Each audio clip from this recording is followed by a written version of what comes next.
Hello, it's Mrs. Leach again. Today, we're going to build some background before we read a short story called Lamb to the Slaughter. Our objectives today are these. First, students will analyze characteristics of multimodal and digital texts. This means that in addition to reading words on the page, we'll also be looking at pictures and images on the computer. Students will respond appropriately using newly acquired vocabulary. Students, you will be writing and speaking using words that are going to be important to the story. In our language objective, students will discuss images using the word quality. Quality is one of the vocabulary words that is going to be important for you to understand as we move into the story, and you will be using that word to talk about images that we see in this lesson. So the first thing that we are thinking about is our vocabulary. So you're going to need your handout that looks like over here on the right. And what we need you to do is this. Look up the word quality in a dictionary, and you're going to write the definition here. Then look up the word quality in a thesaurus, and you're going to write the definition over here. When you have looked it up in both books, then you're going to write what it means in your own words in the box shown. If you do not have a paper dictionary or a paper thesaurus, you can use an online dictionary or thesaurus.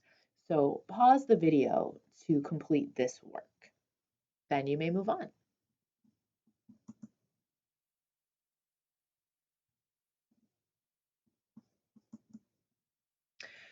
After you have developed your own definition of the word quality, you're going to need to go into the Google Classroom and write down your definition of the word quality so that it will help us develop a class understanding of the word. So pause the video to go ahead and type that into your Google Classroom. After you have entered your definition of the word quality into the Google Classroom, we're going to brainstorm. There is a file in the Google Classroom that has a list of character traits on it. So take a moment, pause the video, and read those over. After you do that, think about this. Which one of these is a quality that you value in another person, and why? Which one do you think best describes you, and why? So here's a reflection that I did after looking at the sheet. A quality that I value in another person is compassion, because caring about others is very important. The word that best describes me is sincere, because I really mean things when I say them. Your next task is to speak using these sentence stems.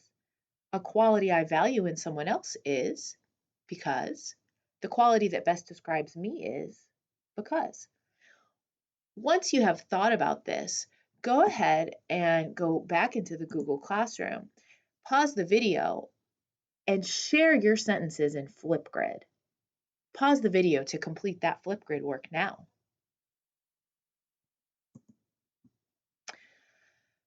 Authors develop characters by including detailed information about characters' qualities, for example, their appearance, personality, the relationships they have with other characters. In a story, a character's qualities affect the plot because they often determine how the character will respond to situations and conflicts. Earlier in the lesson, we talked about plot and we gave an example of how Moana's decisions impacted the plot. Well, Moana's decisions and actions came from some of her qualities. And we're going to explore that idea more deeply in a story that we're going to read together now. We are going to read a story set in the 1950s.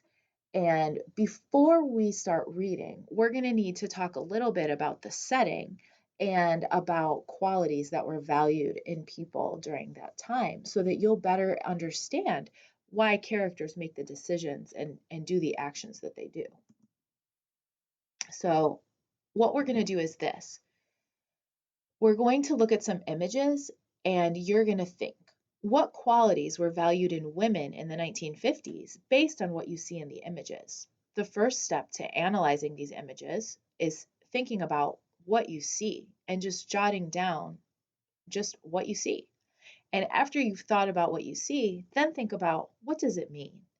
I'm going to give you an example now. We're going to take a look at these pictures. And what I see in these pictures is some very dirty pans and then some clean pans. So you can see the women are using products to clean the pans. And what I notice about the women is that number one, they are very clean as well and kind of dressed up. Usually, when I do kitchen work, I wear an old t-shirt and I do not have on full makeup. But these ladies are dressed up very nicely. And even though they're washing things that are absolutely filthy, their clothes and hands and everything, their hair is perfect. Everything is clean and perfect about them. And that's what I see. So we saw the soap, we saw the happy woman, and we saw the dirty dishes that kind of look gross. So now I have to think about, what does that mean? How can I connect those ideas? So one thing that I can make an inference is that women who worked to keep things really clean were valued in the 1950s because they looked so beautiful and happy, and that you can tell they're working really hard to keep everything really nice, and that was something that was valued in women during that time. And then I'm going to write that into a complete sentence. More than one complete sentence. One quality that was valued in the 1950s was cleanliness. I can tell that because in the advertisements, the women are smiling next to the cleaning products and the clean dishes. So now you're going to get your handout that looks like this. And you can work with a partner and you're going to analyze some more advertisements, just like I did. And you're going to fill this in. Here are examples of the images. You will have this slide deck in the Google Classroom to go back at and look at it is in a slow way if you would like.